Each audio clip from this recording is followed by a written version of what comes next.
Tonight's meeting has been organised by the United Left Alliance, and as you all know, the United Left Alliance is only in existence about 7 months at this stage, and since the election has gained 5 TDs in the Dáil. What we're trying to do with the United Left Alliance is really the first steps in the direction of a new mass political party for the working class people of this country, a principal party of the left.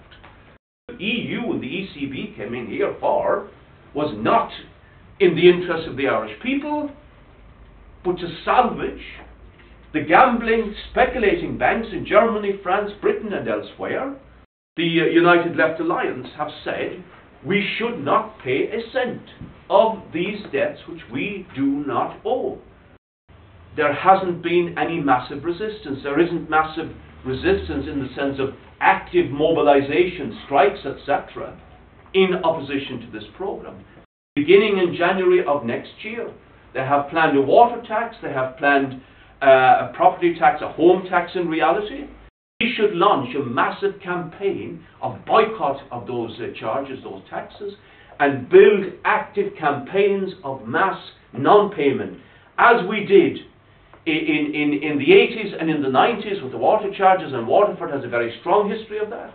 Spanish youth in their hundreds of thousands moving into activity against the mass unemployment that the same crisis is imposing upon them.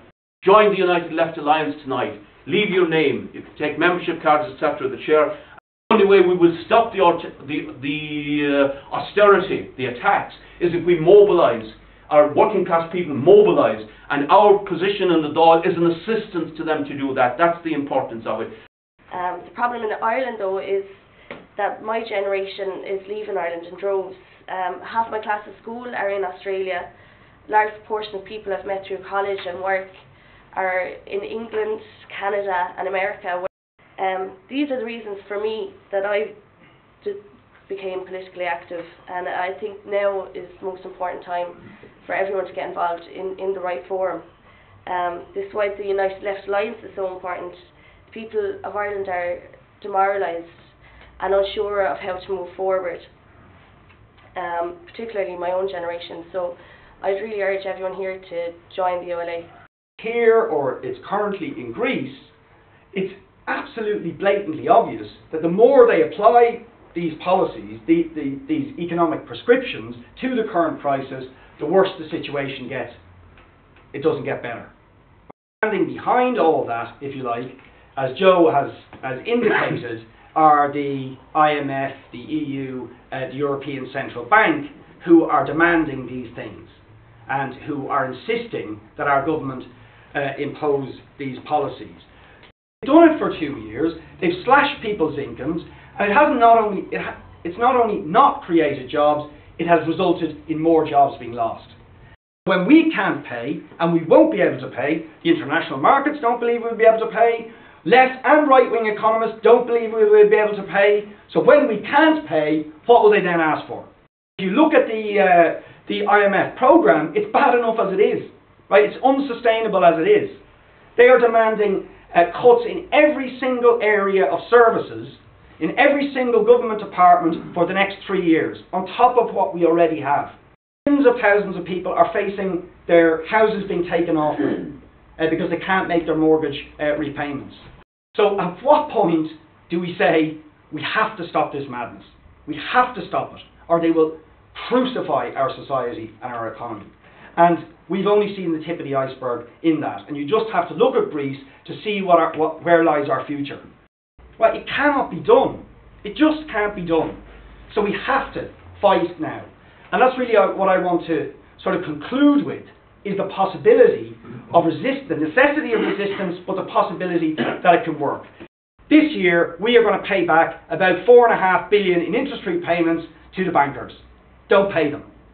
Right? $4.5 billion, that will top up the wages and put people back to work. What about the rest of the deficit? Well, couldn't we tax the wealth in this country? Just a little bit. Just a little bit to make up the other 5 or 6 billion. Of course we could. Other reason we have a deficit problem is because during the Celtic Tiger, when most people weren't noticing or looking, Fianna Fáil were busy reducing taxes on wealth in this country down to the lowest levels of almost anywhere in Europe. Go into any supermarket and you find the potatoes are coming from Italy and Cyprus. The onions are from Spain, so also the lettuce. The cabbage is from Holland. The farmers are paid not to till their land, which is ridiculous. Let the farmers go and till the land, and we'll have our own food for a start. We'll export our cattle on the hoof. The net result is that in this area, the Waterford area, 3 tanneries have closed down. The one in Dungarvan, Portlaw and Carrick-on-Suir. It's impossible to get an Irish-made shoe. You can't get it. They're all imported. Recently, in the supermarket, Tesco, I have no hesitation in saying it, I saw rashers from France and from Denmark. We had two bacon factories here in Waterford. They were closed down as soon as we joined the EU. The foundry here was closed, the jute factory, the paper mills. I could go on. We've lost more employment here in this area than any other area in Ireland. The glass factory was closed. I think that was also one of these quick jobs done by the entrepreneurs. So let's get out of the EU. Since it began, I've been opposed to it. I'm still opposed to it. I think we're crazy not to get out of it. One final point. All these people that loan us the money, or or bankers the money, remember they all had colonies. There was France, Holland, Belgium, the Brits and the Germans had colonies. They lost the colonies. They have no one to rob now. So they rob the Greeks and they rob us. And they rob the other countries like that. And people don't want to wake up. People had to wake up. It took the senior citizens, people of Ireland, to get a cut off of Fianna Fáil when they went about the medical card. Are we just going to sit back and let the same thing happen? Get the message out there. I'm just so conscious of it. When we were giving out the leaflets here on Saturday for this meeting, people were shaking their heads and agreeing with it, the banks and this and banks and that, but sure, what can we do? So I think it really is a necessity to raise the issues. My question is for Joe. Joe, I've seen you on the Vincent Browne show a few times, and I've seen Vincent Browne harangue you. I've seen him pursue you with this question. What are we going to do if we can't get the 19 billion? Where are we going to get it? Could you answer that question for me, Joe? Like, why does the money have to be from the IMF and the ECB? The sovereign debt, I mean. Really, the key point in regard to the deficit, the most central point, before you get into the nitty-gritty of where funding could be found, is this. There is no solution to that annual deficit unless the domestic economy is regenerated and recreated. And of course, our natural resources, yes. It's clear that over the next 20 years, we can gain enormous benefit from the natural resources. We're putting a 1% tax on the 1,000 billion or so that is going through the Irish financial services sector every year. That would get us billions.